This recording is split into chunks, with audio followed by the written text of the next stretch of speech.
Hello दोस्तों, स्वागत है आपका आपके अपने यूट्यूब चैनल किरण लर्नर्स अकेडमी में। इस वीडियो में सोल्व करेंगे सॉल्यूशन करेंगे 22/9/2022 shift number second railway group D exam में जो भी क्वेश्चन बनते हैं रीजनिंग के इस पेपर में जो भी क्वेश्चन आए थे वो सारे आपके इस क्लास में कवर होंगे। तो चलिए स्टार्ट करते हैं क्वेश्चन नंबर 1 से। टोटल 99 सेट हैं, इसी इन्हीं सेट्स का हम करें वीडियो सॉल्यूशन। 99 सेट मतलब हर सेट में रहते हैं 25 से 30 के बीच में क्वेश्चन। जैसे आपका जो एग्जाम पैटर्न होता है, अगर आप सारे क्वेश्चन लगा लेते हो हजारों क्वेश्चन हो जाएंगे। बहुत सारे सेट हमने सोल्व किए हैं, वो भी आप प्ले लिस्ट में जाके यूट्यूब पे देख सकते हैं। तो चलिए भी स्टार्ट करते हैं ये वाला सेट, आपका टाइम वेस्ट ना करते हुए। 22/9/2022 shift number second reasoning. Question number 1 कथन है, निष्कर्ष निष्कर्ष है इसके बेसिस पे। सभी दर्पण दराज है। हिंदी में दिया है तो हिंदी में लिखते हैं सभी दर्पण दराज हैं, या इंग्लिश में लिखते हैं इसको, क्योंकि दर्पण दराज सेम बनेगी स्पेलिंग। इसको डी लिख देते हैं, ठीक है। सभी दर्पण क्या है, सभी दर्पण को डी आर मान लेते हैं। दराज है, दराज को मान लेते हैं स्मॉल डी आर। सभी दर्पण दराज हैं। कुछ पलंग अलमारियां हैं। कुछ पलंग क्या है, अलमारियां हैं। और नेक्स्ट कहता है कुछ अलमारियां दर्पण हैं। कुछ अलमारियां दर्पण है, ये अलमारी को ए मान लेते हैं। और कुछ पलंग क्या है, अलमारियां हैं। कुछ पलंग क्या है, अलमारियां हैं, तो इसको पी मान लेते हैं। अब बताना कौन सा निष्कर्ष फॉलो करेगा। कुछ पलंग दराज हैं,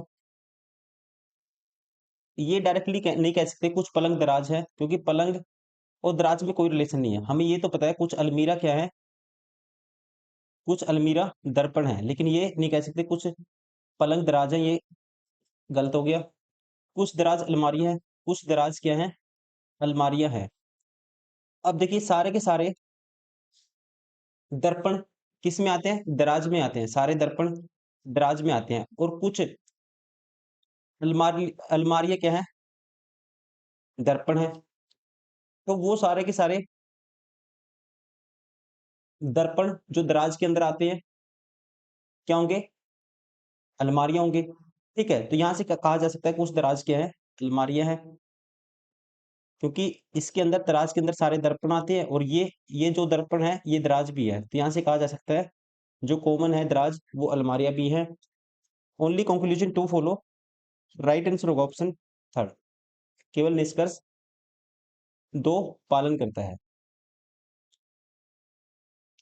क्वेश्चन नंबर 2, अभी ये 13 के स्क्वायर के आसपास है।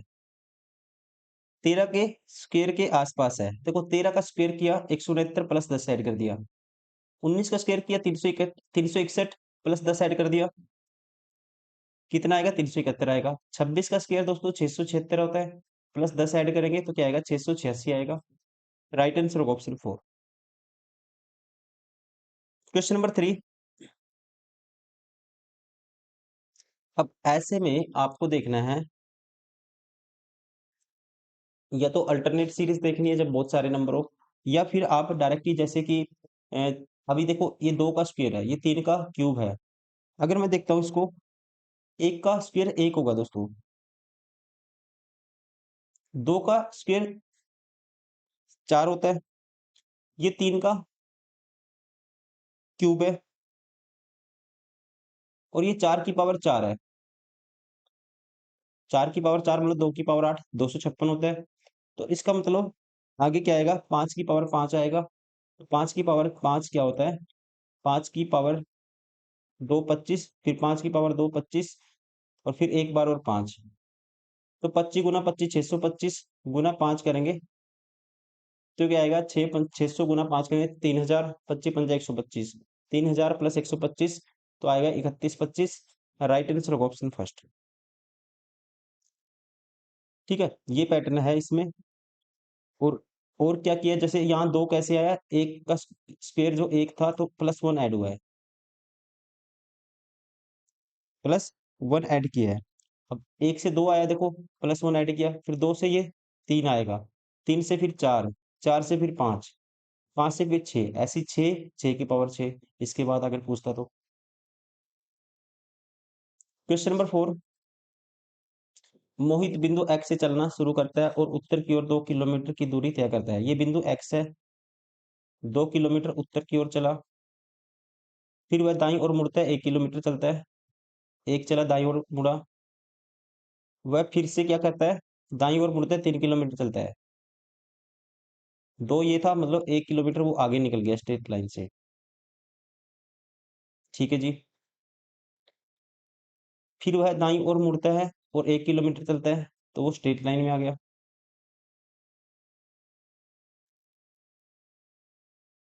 अंत में वह फिर दाईं ओर मुड़ता है और 1 किलोमीटर चलता है, तो ये बिंदु एक्स पे पहुंच गया दोबारा से ही।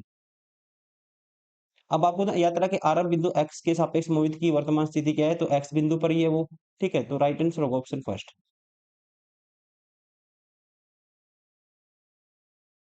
क्वेश्चन नंबर 5 कहता है उपरोक्त श्रृंखला में ऐसे कितने लेटर हैं, अक्षर हैं, जिनके ठीक पहले एक सिंबल और ठीक बाद एक संख्या है। लेटर देखने ठीक पहले सिंबल आना चाहिए, बाद में संख्या। ए पहले सिंबल नहीं है, बी के पहले सिंबल है, बाद में संख्या नहीं है। उसके बाद एल के पहले सिंबल है, बाद में संख्या नहीं है। के पहले सिंबल है, बाद में संख्या भी है, एक तो ये पेयर बनेगा। उसके बाद लेटर देखो, के नहीं होगा, एम नहीं होगा। बी के पहले सिंबल है लेकिन बाद में संख्या नहीं है। कितने हो गए? आप कहेंगे ओनली वन, ये वाला pair. Right answer of option second. Question number 6 this prison शब्द के प्रत्येक वोल को अंग्रेजी वर्णानुक्रम में उसके पूर्ववर्ती पहले अक्षर से बदल दिया जाता है और व्यंजन कंसोनेंट को उसके अगले अक्षर से बदल दिया जाता है। कंसोनेंट है, इससे अगला क्या आएगा? क्यू आएगा। आर के बाद एस आता है और ये वोल है, इससे पहले क्या आएगा? एच आएगा, आई से पहले। इसके बाद टी आता है, इसके बाद और ओ से पहले एन आएगा और इसके बाद ओ आएगा। तो इस प्रकार बने अक्षर समूह में दाईं ओर से चौथे स्थान पर कौन सा अक्षर होगा? दाईं ओर से चौथा, 1 2 3 4 एच होगा। राइट आंसर होगा ऑप्शन 4। क्वेश्चन नंबर 7 7 में देखना है कैसे पैटर्न बनेंगे। देखो 5 का गैप है, 5 का गैप है, 16 और 5 21 आना चाहिए फिर। राइट आंसर होगा ऑप्शन फर्स्ट, प्लस 5 हुआ है। क्वेश्चन नंबर 8 यदि निम्नलिखित में से प्रत्येक शब्द में प्रत्येक अक्षर को अंग्रेजी वर्णमाला क्रम में अकॉर्डिंग टू अल्फाबेटिकल ऑर्डर उसके अगले अक्षर से बदल दिया जाता है, नेक्स्ट अक्षर जो आएगा, लेटर आएगा, उससे बदल दिया जाता है, तो इस प्रकार निर्मित कितने शब्दों में कोई भी वोवल नहीं होगा? देखिए, जब नेक्स्ट से बदलेंगे प्रत्येक अक्षर को, लेटर को, तो यहाँ टी के बाद यू आएगा दोस्तों, जब बदलेंगे तो इसका मतलब ये तो नहीं होगा, इसमें तो वोवल है। बी के बाद सी, ओ के बाद पी, एक्स के बाद डब्ल्यू, सॉरी वाई, ई के बाद एफ और एस के बाद टी, एक ये हो गया, इसमें वोवल नहीं होगा। अब नेक्स्ट से चेंज करेंगे जब, तो यहाँ पे एस के बाद देखो टी के बाद यू आएगा, तो यहाँ से पता लग गया इसमें वोवल आएगा, ये भी नहीं लेंगे। डी के बाद ई, इसमें वोवल हो गया, ये भी नहीं लेंगे। एक ही है जिसमें कोई भी वोवल नहीं होगा, स्वर नहीं होगा। राइट आंसर होगा ऑप्शन फर्स्ट। क्वेश्चन नंबर 9 इसने क्या किया है, पहले दो को पलट दिया, नेक्स्ट दो को भी पलट दिया और लास्ट के दो को भी पलट दिया। पेयर में पलट दिया, दो दो को पलट दिया। अब ऐसे इसके लिए देखो, पहले दो को पलटेंगे तो आई एस हो जाएगा, नेक्स्ट दो को पलटेंगे फिर बी एल को एल बी हो जाएगा, फिर नेक्स्ट दो को पलटेंगे, आई एन को पलटेंगे एन आई होगा, और नेक्स्ट दो को पलटेंगे जी एस की जगह, जी एस को पलटेंगे तो एस जी हो जाएगा।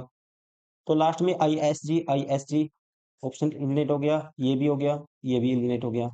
एक ही है, राइट आंसर होगा ऑप्शन सेकंड।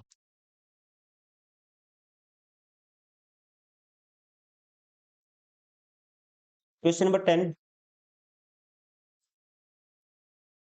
दिस को दिस लिखा गया है, +1 +2 +3 +4 +5, +1 +2 +3 +4 +5 हुआ है। तो +1 करेंगे तो एच आएगा स्टार्टिंग में, सभी में है। +2 करेंगे सेकंड नंबर पे टी, +3 करेंगे आई, तीसरे नंबर पे आई आना चाहिए। सारे ऑप्शन एलिमिनेट हो गए। 5 और 4, क्योंकि +3 करना है। 5 और 3 कितना होता है? +1 किया था, एच आएगा, लिख देता हूँ। +2 करेंगे, टी आएगा। +3 करेंगे, एच आएगा। +4 करेंगे, I. H T H I, H T H I नहीं है, एच टी एच आई नहीं है, H T H I, H T double H है, नहीं है। एक ही ऑप्शन है, ऑप्शन सेकंड। क्या किया है? +1, +2, +3, +4, +5।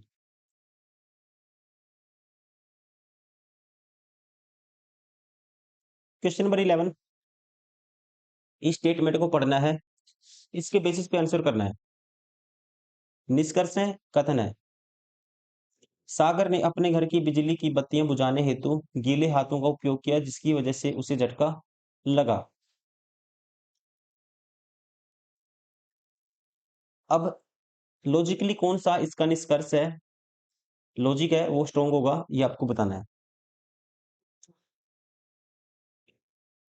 घर में मौजूद बिजली के सभी तार बदलने की आवश्यकता है। देखो, ये अपनी मनमाजी मानी की स्टेटमेंट है, ये हम नहीं कह सकते। आपको इसमें से देखना है। कभी भी बिजली के किसी भी उपकरण को गीले हाथों से स्पर्श न करें। ये स्टेटमेंट अपने आप में कह सकते हैं, जो लॉजिक है स्ट्रॉन्ग है। जब उसको सागर ने अपने घर की बिजली की बत्तियां बुझाने हेतु गीले हाथों का उपयोग किया, जिसकी वजह से उसको झटका लगा। वजह क्या थी झटका लगने की? कि गीले हाथ थी। तो इसलिए ये स्ट्रॉन्गली लॉजिक कह सकते कहा जा सकता है, गीले हाथों का स्पर्श नहीं करना चाहिए। ये अपने आप में इसको क्या करता है, इसका स्टेटमेंट का समर्थन भी करता है, और स्ट्रॉन्गली इसको क्या करता है, इसको कह सकते हैं इंग्लिश में इम्प्लीफाई करता है। ठीक है, इस स्टेटमेंट को। क्योंकि जो झटका लगा था गीले हाथों की वजह से लगा था, तो इसलिए कह सकते हैं बिजली के किसी भी उपकरण को गीले हाथों से स्पर्श न करें। ये लॉजिक स्ट्रॉन्ग है। राइट आंसर होगा दो, कौन से में है? ऑप्शन थर्ड में। केवल निष्कर्ष दो पालन करता है। क्वेश्चन नंबर 12, गणित दिवस की पूर्व संध्या पर 6 शहरों मदुरै, द्वारका, काकीनाडा, चंडीगढ़, लखनऊ, बिलासपुर में एक ही वर्ष में जुलाई से दिसंबर अलग महीनों में कुछ 6 राष्ट्रीय गणित व्याख्यानों की योजना बनाई गई, किंतु उनका इसी क्रम में होना अनिवार्य नहीं है। चंडीगढ़ और बिलासपुर के व्याख्यानों के बीच केवल द्वारका के व्याख्यान की योजना है। चंडीगढ़ व्याख्यान अक्टूबर में है, काकीनाडा की व्याख्यान पहले, केवल 2 व्याख्यानों की योजना है। मदुरै का व्याख्यान लखनऊ के व्याख्यान के ठीक बाद है, तो अंतिम व्याख्यान किस शहर में है? जुलाई से दिसंबर के बीच है, 6 के 6 व्याख्यान। तो जुलाई, जुलाई के बाद अगस्त, सितंबर, अक्टूबर, नवंबर, दिसंबर, 3 और 3 6। अब देखिए, चंडीगढ़ और बिलासपुर व्याख्यानों के बीच केवल द्वारका के व्याख्यान की योजना है। चंडीगढ़ का व्याख्यान अक्टूबर में है, चंडीगढ़ है जी अक्टूबर में। ये सीएसडी मतलब कि चंडीगढ़ होगा। अब चंडीगढ़ और बिलासपुर के बीच किसका कौन है? केवल द्वारका के व्याख्यान की योजना है। अब यहाँ तो बीच में नहीं आ सकता, एक ऐसे हो सकता है, देखो यहाँ पे भी हो सकता है, बिलासपुर नीचे भी आ सकता है और ऊपर भी आ सकता है। पहले इसको छोड़ो। चन काकीनाडा के व्याख्यान से पहले केवल 2 व्याख्यानों की योजना है। 1 2, तो ये आएगा काकीनाडा के, मान लेते हैं इसको। देखो यहाँ पे चंडीगढ़, यहाँ पे तो काकीनाडा आ गया, और यहाँ पे बोला चंडीगढ़ और बिलासपुर के बीच व्याख्यानों के बीच एक द्वारका है, यहाँ होगा द्वारका।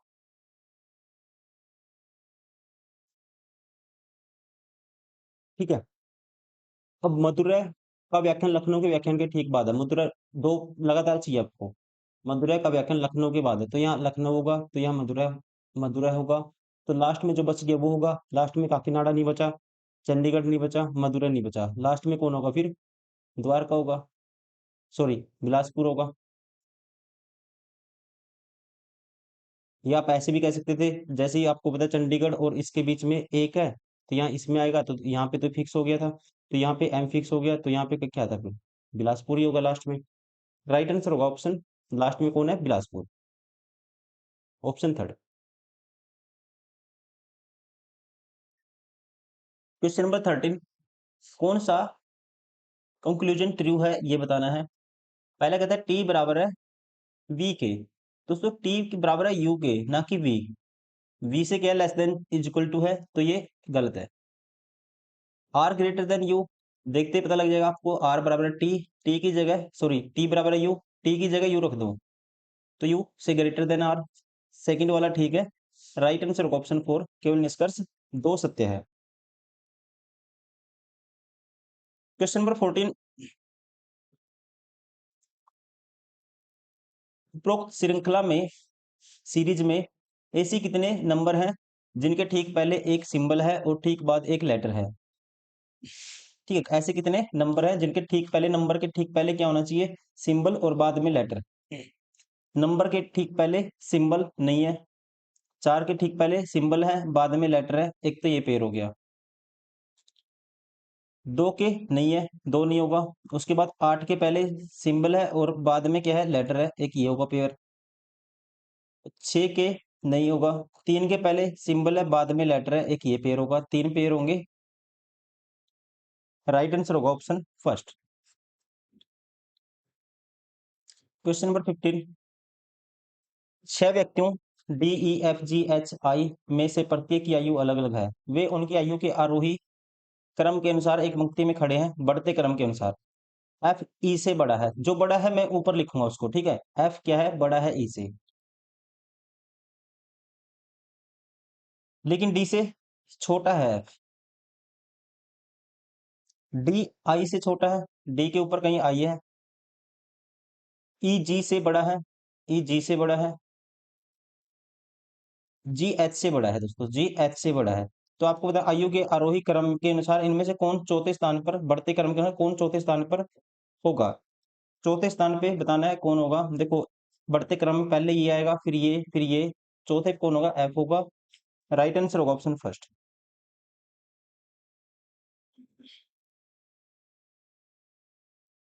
16, कितने मैन एक्टर हैं लेकिन सिंगर नहीं है। पुरुष अभिनेता लेने हैं लेकिन गायक नहीं लेने, मतलब ये सर्कल नहीं लेना आपको। अब इन दोनों में कॉमन क्या है, 8 कॉमन है, तो राइट आंसर होगा ऑप्शन फर्स्ट। क्वेश्चन नंबर 17, 7 छात्रों A B C D E F G H में प्रत्येक की परीक्षाएं सोमवार से शुरू होकर उसी सप्ताह के रविवार को समाप्त होने वाले एक ही सप्ताह के 6 अलग अलग दिनों में होनी है। सी की परीक्षा 7 नहीं दोस्तों, यहाँ पे 7 स्टूडेंट ए बी सी, देखो मंडे से शुरू होके संडे तक। Monday, Tuesday, Wednesday, Thursday, Friday, Saturday, Sunday. कितने हो गए, 4 और 3 7 हो गए, ठीक है। सी की परीक्षा रविवार को है, यहाँ पे सी की परीक्षा है। और एफ की परीक्षा सोमवार को है, एफ की परीक्षा है सोमवार को। पूछा क्या है, डी की परीक्षा इनमें से किस दिन है, डी की बतानी है आपको। जी की परीक्षा मंगलवार को है, यहाँ पे जी आएगा। बी की परीक्षा, जी की परीक्षा के ठीक अगले दिन है, अगले दिन है बी, वेडनेसडे को। ई की परीक्षा ए की परीक्षा के ठीक बाद वाले दिन है, ई की ए के ठीक बाद है। ठीक है जी, ये दो लगातार आएंगे।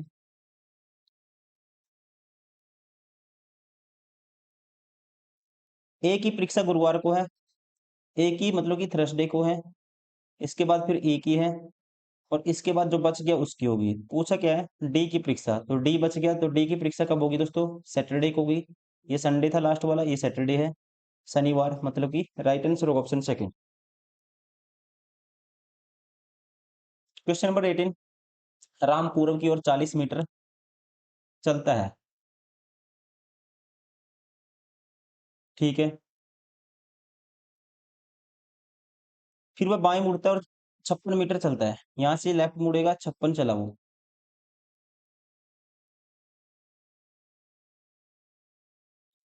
उस बिंदु से वह पश्चिम की ओर 56 मीटर चलता है। उस बिंदु से पश्चिम की ओर चलना शुरू करता है और 20 मीटर चलता है, यहाँ से पश्चिम चलेगा और 20 चलेगा वो, यहाँ पहुंच गया। वहां से बाएं मुड़ता है, 50 चलता है। ये 56 था, 50 चला यहाँ से, तो इसका मतलब ये थोड़ा सा बच गया 6। ठीक है, ये इतना सा कितना बच गया, 6 बच गया ये। और 20 मीटर चलता है, 50 मीटर चलता है, फिर वह दाएँ मुड़ता है और 20 मीटर चलता है। यहाँ से दाएँ मुड़ेगा वो, ठीक है, और 20 मीटर चलेगा। अब 20 ये था दोस्तों, 20 ये था, मतलब स्ट्रेट लाइन में, सीधी लाइन में यहाँ पे है वो।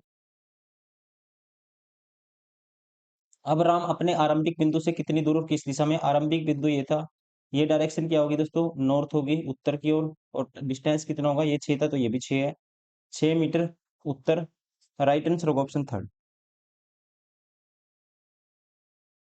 क्वेश्चन नंबर 19, एक निश्चित कूट भाषा में इसको ये लिख दिया, +1 कर दिया, -2, +2 नहीं, +3 और फिर माइनस के, प्लस के 4, प्लस के 4 कर दिया। अगर ये पैटर्न होगा, देखो प्लस का बी से सी 1 था, प्लस का फिर कितना था? 2, फिर प्लस का 3 है, प्लस का 4 है, +1 +2 +3 +4।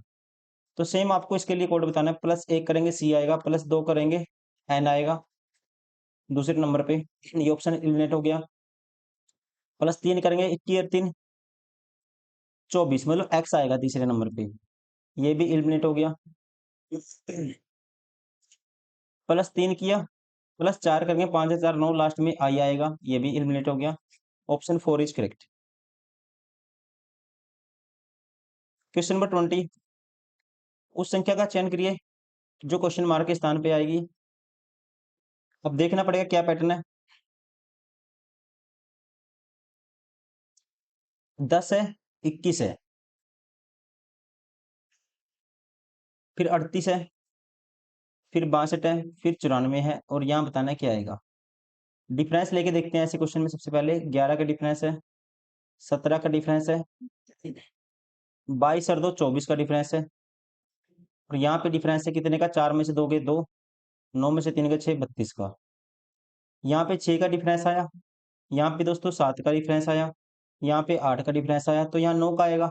तो 32 और 9, यहाँ आएगा 41, और यहाँ आएगा 41, ऐड करेंगे इसमें, 5 9 और 4 13, 135। राइट आंसर होगा ऑप्शन फर्स्ट।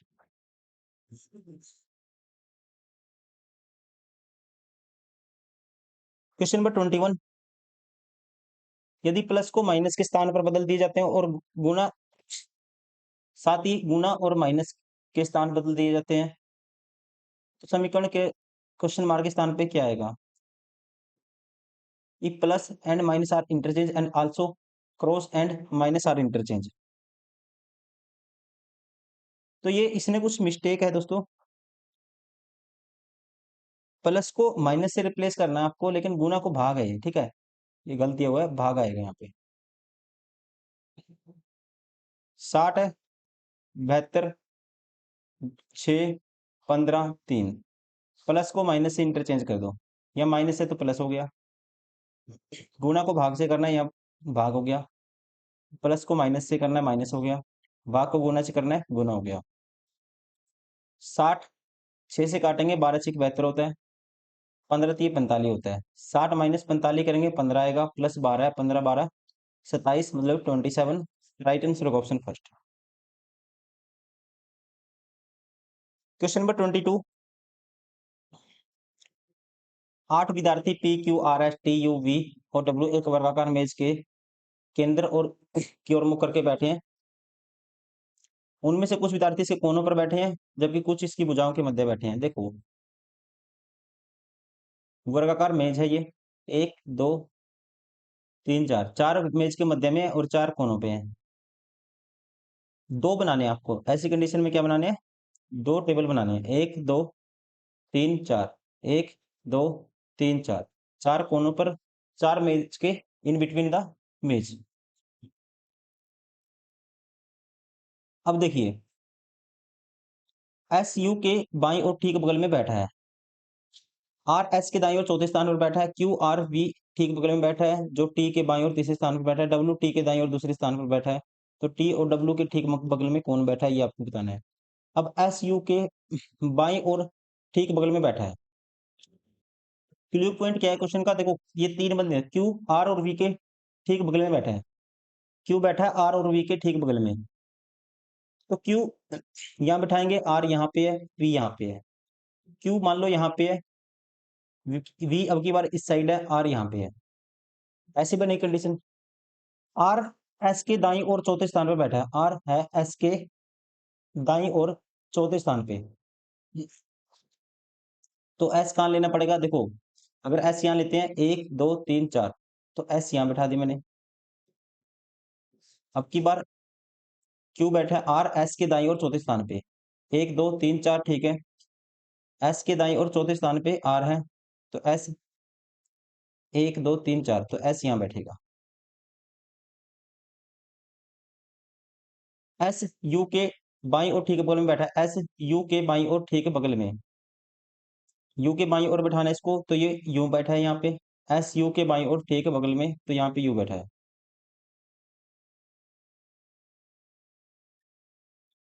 क्यू आर और वी के ठीक बगल में बैठा है, जो टी के बाईं ओर तीसरे स्थान पर बैठा है। हु किसके लिए आता है, यहाँ पे who is sitting third to the left of V, closest person के लिए वी के लिए है। मतलब कि वी के बारे में कहता है, वी जो टी के बाईं ओर तीसरे स्थान पे वी है। यहाँ पे टी अगर यहाँ पे रखें 1 2 3, तो यहाँ पे तो ओ है, यहाँ कंडीशन नहीं बनेगी, तो टी बैठाना पड़ेगा आपको। वी है टी के बाईं ओर तीसरे स्थान पे, तो अगर यहाँ बता दें 1 2 3, तो टी यहाँ हो सकता है, 1 2 3 तीसरे पे वी हो गया। इस कंडीशन यहाँ पे नहीं बनेगी कंडीशन। यहाँ पे अगर यहाँ बता दें 1 2 3, ऑलरेडी यू है यहाँ पे, ये कंडीशन फेल होगी। डब्ल्यू टी के दाईं और दूसरे स्थान पर बैठा है, डब्ल्यू टी के दाईं और दूसरे स्थान पे 1 2, ये डब्ल्यू है। जो बच गया यहाँ पे होगा, कौन सा बच गया, पी बच गया, तो पी यहाँ होगा। टी और डब्ल्यू के ठीक बगल में कौन बैठा है, टी और डब्ल्यू के ठीक बगल में पी बैठा है। राइट आंसर होगा ऑप्शन थर्ड। मान लेते हैं कई बार क्वेश्चन में मैंने देखा है, इसमें 90% एक चीज बनती है। मान लो कई बार एग्जाम में आपके पास बहुत ही कम टाइम है, आपको क्वेश्चन सोल्व करना है, लेकिन टाइम बिल्कुल ही मान लो 10 सेकंड होगी, 10 सेकंड बची है क्वेश्चन सोल्व, 10 सेकंड में तो इस क्वेश्चन को नहीं बना पाएंगे, कम से कम 35 सेकंड तो 35 40 45 सेकंड तो कम से कम चाहिए ही चाहिए ऐसे क्वेश्चन के लिए, क्योंकि स्टेटमेंट है, टाइम लगता है बनाने में। तो उस कंडीशन में अगर आप आंसर करना है, आपको 90% क्वेश्चन आपका ठीक होगा, आप कैसे मार सकते हो आंसर को, जिसका जिक्र नहीं है ना वही आंसर होगा। जैसे यहाँ पी का अभी तक कोई जिक्र नहीं था, टी और डब्ल्यू के ठीक बीच में कौन, तो 90% वही क्वेश्चन बारी कई बार आंसर होता है जिसका कोई जिक्र नहीं हुआ था। अभी देखो सबकी बात होगी थी, एस नहीं आंसर होगा, यू नहीं होगा, आर एस इनका जिक्र हो गया था, जो बच गया ना वो आंसर होगा। तो बच कौन सा गया, पी का जिक्र अभी तक नहीं हुआ था, तो पी आंसर होगा। अगर आपके पास टाइम कम है, आपको क्वेश्चन का आंसर करना है, तो वो तब करना है, ऐसा नहीं है कि आप तुक्का ही मारो। ऐसा कहने का मतलब नहीं है मेरा, मेरा मतलब है कहने का कि अगर आपके पास टाइम कम है, 10 सेकंड है और क्वेश्चन आपको अटेम्प्ट करना है, और जब हमारी प्रोबेबिलिटी होती है 75% क्वेश्चन ठीक होने की, तो हम उस पे तुक्का हमें मारना चाहिए, उस पे तुक्का हम मार सकते हैं जब हमारी प्रोबेबिलिटी बनती है 75% की, हमारा क्वेश्चन ठीक हो जाएगा।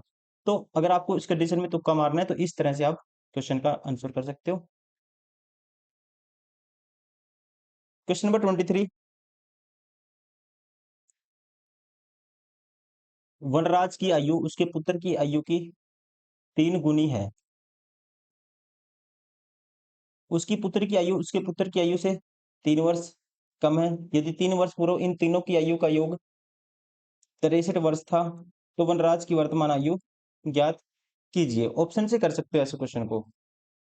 और वनराज की आयु उसके पुत्र की आयु की 3 गुनी है, तो मतलब 3 का मल्टीपल होना चाहिए, वो ऑप्शन आपको उठाना है। सभी 3 के मल्टीपल हैं। मान लेता हूं मैं 36 उठाता हूँ। उसकी पुत्र की आयु कहता है उसके पुत्र की आयु से 3 वर्ष कम है। मान लो उसके फादर की आयु कितनी है, वनराज की 36 है। आपको पेन नहीं उठाना, मुझे समझाना है, इसलिए मैं समझाता हूँ आपको एक बारी। आपको पेन का यूज नहीं करना, आपको डायरेक्टली सेटिस्फाई कराना है कंडीशन को।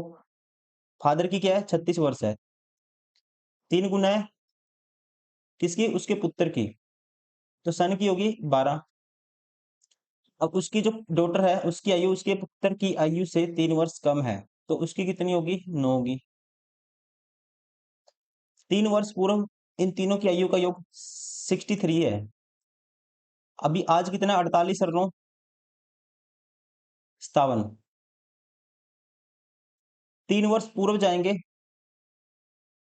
तो और भी कम बैठेगा, इसका मतलब ये तो ऑप्शन नहीं होगा। अब बड़ा ऑप्शन उठाओ, ये भी नहीं होगा, फिर ये भी नहीं होगा, बड़ा लेना आपको, ये होगा या ये होगा। 45 उठा के देखते हैं, उसकी 45 है फादर की, तो उसकी 15 होगी, पुत्र की, डॉटर की कितनी होगी, सन की 15, तो डॉटर की होगी 3 वर्ष क्या है वो, कम है 12। अब सभी को ऐड करो, 60 और 12 72। 72 से 3 वर्ष पूर्व जाएंगे, कितना माइनस होगा, 3 3 3, सभी की माइनस होगी, टोटल 9 माइनस होगा, क्या 63 बनता है ये, 72 माइनस 9 63 आता है, सेटिस्फाई हो गया। राइट आंसर होगा ऑप्शन थर्ड। ऐसे भी कर सकते हो, वरना आप एक्स मान के भी कर सकते हो, लेकिन आपको ऑप्शन से ही करना है। Question number 24।